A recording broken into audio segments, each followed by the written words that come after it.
بسم اللہ الرحمن الرحیم۔ ایک دفعہ کا ذکر ہے کہ ایک غریب آدمی اپنا روزگار چھن جانے پر بہت پریشان رہنے لگا۔ اس کے پاس اب کھانے کے لیے بھی کچھ نہیں بچا تھا، لیکن امتحان کی اس گھڑی میں بھی وہ اپنے پروردگار سے ہر دم یہی دعا کرتا رہتا تھا کہ اے آقاؤں کے آقا، اے بیڑیوں پرندوں کے نگہبان، تو نے مجھے پیدا کیا ہے، تو مجھے روزی کا ذریعہ بھی عطا فرما۔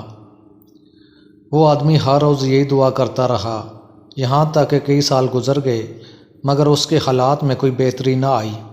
ایک رات وہ سونے کے لیے بستر پر لیٹا، خواب میں ایک شخص دکھائی دیا جس نے اس سے کہا، اپنی روزی ان خوبصورت حرفوں والے کاغذوں میں تلاش کرو جو کاغذ سازی کا کام کرنے والے بناتے ہیں۔ تمہارے کاغذ ساز ہمسائے کے کاغذوں میں ایک خزانے کا نقشہ موجود ہے، تم اس کاغذ کو پڑھو اور خزانہ تلاش کرنے کی کوشش کرو۔ یاد رہے، امید کا دامن ہاتھ سے مت چھوڑنا۔ صبح سویر بیدار ہوتے ہی وہ شخص اپنے کاغذ ساز ہمسائے کے ہاں پہنچ گیا۔ اس کے گھر میں فرش پر پڑے کاغذوں کو دیکھتے ہی اس آدمی کو وہ کاغذ بھی مل گیا جو اس نے خواب میں دیکھا تھا۔ اس نے جلدی سے کاغذ اپنی جیب میں ڈال لیا اور واپس گھر لوٹ آیا۔ جو کاغذ اس آدمی کو ملا تھا وہ واقعی کسی خزانے کا نقشہ تھا، اور اس پر یہ پیغام درج تھا، شہر سے باہر ایک خزانہ موجود ہے، تمہیں اس گنبد نما چھت کا علم ہے جس میں ایک شہید دفن ہے۔ اس گنبد کی پچھلی طرف شہر ہے، جبکہ اس کے دروازے کے مقابل ایک سبزہ زار ہے۔ اپنی پشت اس دروازے کی طرف کر لینا اور منہ مکہ کی طرف۔ ایک تیر اپنی کمان میں ڈالنا اور جہاں تیر گرے وہاں کھدائی شروع کر دینا، خزانہ وہیں دفن ہے۔ نقشے سے رہنمائی حاصل کر کے وہ شخص اس گنبد نما عمارت میں پہنچ گیا اور پوری طاقت سے کمان کو کھینچ کر فاصلے پر ایک تیر پھینکا۔ پھر اس نے وہ جگہ کھودنا شروع کر دی جہاں اس کا تیر گرا تھا۔ وہ آدمی مسلسل کھدائی کرتا رہا، یہاں تک اس کی کدال اور بیلچہ بھی ٹوٹ گئے، مگر خزانے کا کوئی نشان نہ ملا۔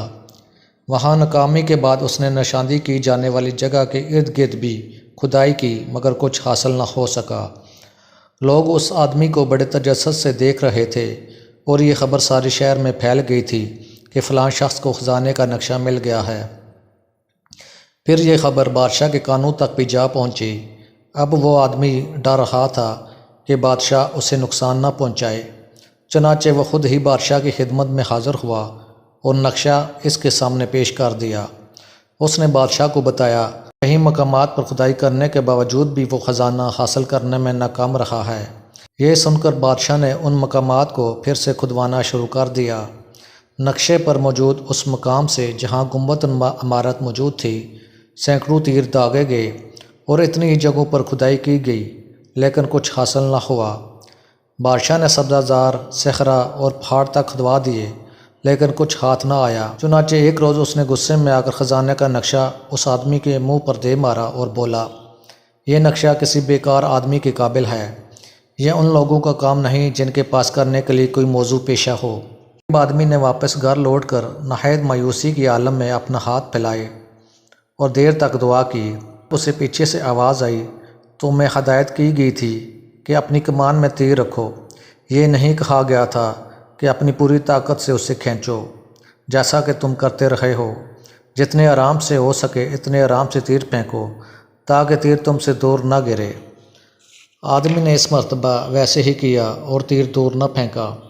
اس بار تیر عین آدمی کے قدموں میں گرا۔